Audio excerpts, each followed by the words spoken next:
Прашање до двајцата председатели.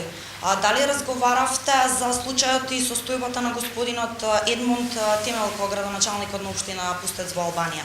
Да, можам, прв пат и јавно да соопштам дека првиот контакт со председателот Мета беше кога тој телефонски ми се јави, веднаш кога беше притворен господинот Темелко, и искажа загриженост бидејќи станува збор за државјанин на Република Албанија, но и јавен функционер од Република Албанија и се интересираше пред се за неговата здравствена состојба бидејќи е многу нарушена. Сите тие пораки ја ги пренесов до надлежните, па и до премиерот лично, дека господинот Темелко е во многу тешка здравствена состојба и треба да му се укаже на некој начин помош и грижа за неговото здравје кој е тотално нарушено и се доведува прашање дали ќе може да го преживее овој процес во кој е тој вклучен.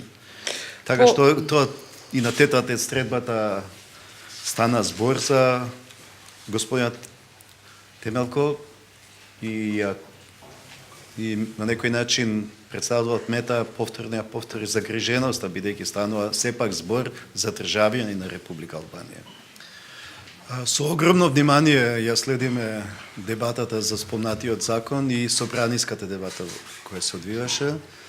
И јас и мојот кабинет. Во кабинетот веќе имаме огромен број пристигнати и експертски мислења и од стручната јавност, така што кога ќе биде доставен законот до мене, тогаш ја ќе се произнесам по него и тоа мора да биде во согласно со Уставот и државните интереси.